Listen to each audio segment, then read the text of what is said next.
Minasan, ohayou gozaimasu.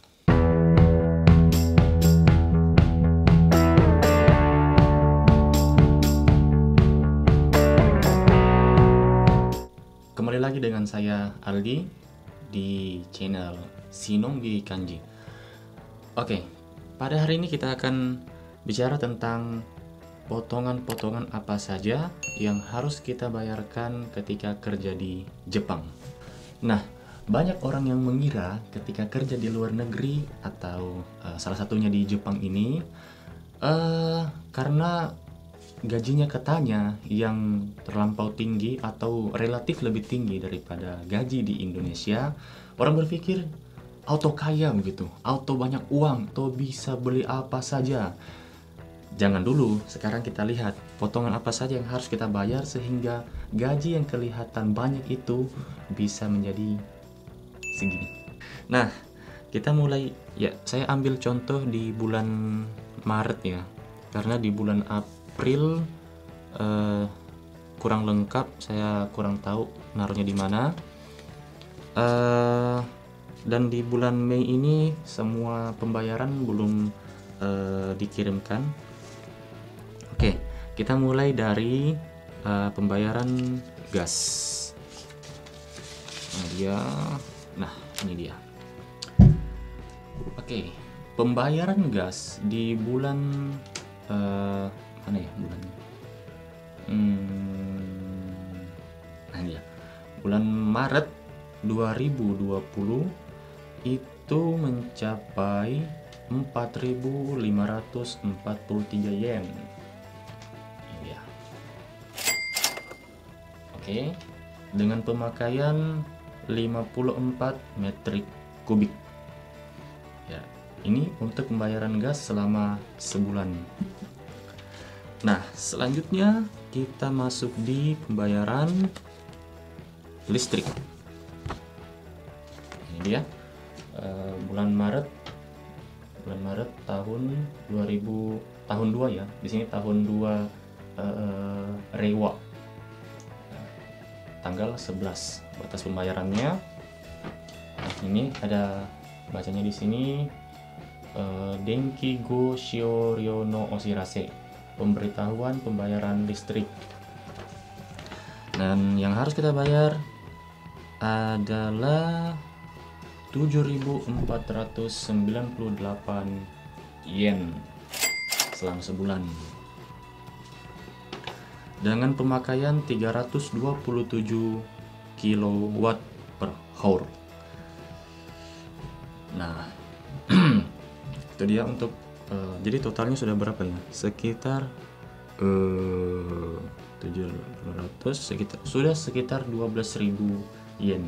Itu baru listrik dan gas. Dan selanjutnya kita masuk ke air.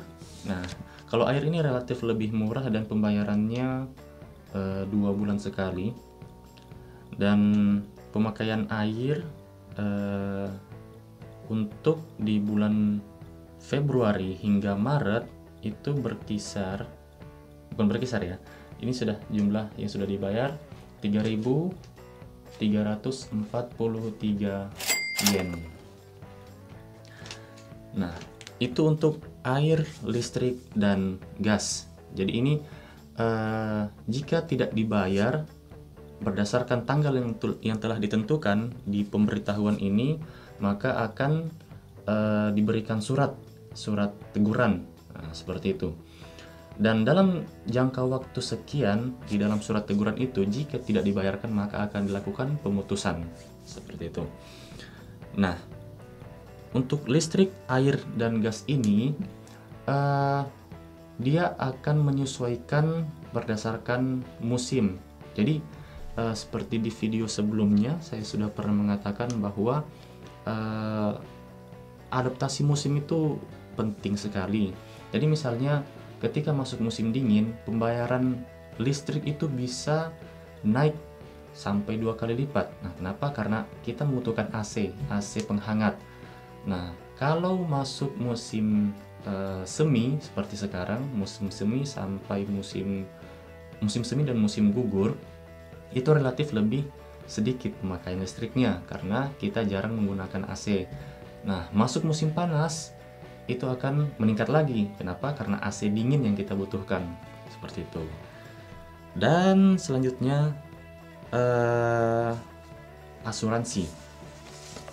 Oh iya, sebelum asuransi saya lupa bahwa ada lagi potongan, yaitu pembayaran apartemen itu berkisar 19.000 yen. Nah, ini ya, kecil. Nah, jadi kalau di total air, listrik, gas, dan apartemen itu sudah berkisar hampir 40.000 yen. Iya, hampir 40.000 yen. Dan selanjutnya ini yang kita bayar sendiri ya. Air, listrik, dan gas itu kita bayarnya kalau bukan di kantor pos, di kombini atau di minimarket. Nah, ada lagi pembayaran yang otomatis terpotong dari gaji, yaitu ada yang namanya asuransi pensiun, ada yang namanya asuransi ketenagakerjaan, ada lagi asuransi kesehatan, dan yang terakhir pajak penghasilan. Nah, 4 item ini otomatis akan terpotong ketika gaji sudah masuk. Nah, ini saya ambil contoh di slip gaji yang terakhir bulan April kemarin. Untuk asuransi kesehatan itu 6.238 yen. Dan untuk asuransi pensiun atau asuransi hari tua, nah ini yang paling mahal, mencapai 13.725 yen. Dan untuk pajak penghasilan itu berkisar 3.910 yen. Dan untuk asuransi ketenagakerjaan itu 981 yen. Nah, ini semua sudah tertera di sini. Dan kalau sudah di total 5 item ya, asuransi ketenagakerjaan, asuransi hari tua, asuransi kesehatan, pajak penghasilan, dan potongan biaya apartemen itu mencapai 43.854 yen.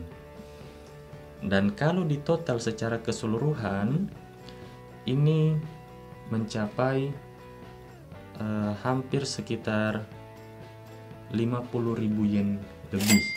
50.000 yen lebih itu kalau dirupiahkan sekitar berapa ya? Sekitar 7-8 jutaan. Itu yang harus kita keluarkan dan otomatis keluar ketika gaji sudah masuk. Itu baru hal-hal yang wajib kita bayar. Belum lagi untuk belanja makanan. Jadi sekali belanja makanan seminggu di supermarket itu bisa sekitar 2.000 sampai 3.000 yen. Itu untuk sekali belanja untuk kebutuhan selama seminggu. Belum lagi misalnya kita membayar wifi. Nah, wifi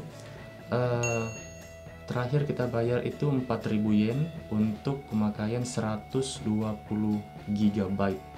Nah, jadi kita bayarnya pakai kartu SoftBank. Nah, SoftBank itu salah satu provider besar di Jepang ini. Nah, kita bayarnya 4.000 yen.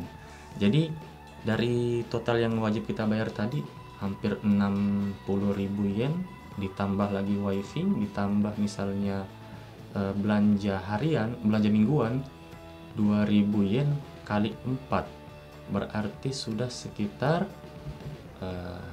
70.000 sampai 80.000 yen per bulan. Nah, sekarang masih berpikir kerja di Jepang auto kaya? Sudahlah, lupakan. Kita cuma membayar apa yang harus dibayar dan menabung yang bisa ditabung sisa dari penghasilan, dan kita kirim untuk keluarga di Indonesia. Itulah tadi sekian uraian beberapa item yang harus kita bayar di Jepang ini ketika kita bekerja, dan sampai jumpa di video selanjutnya. Sayonara.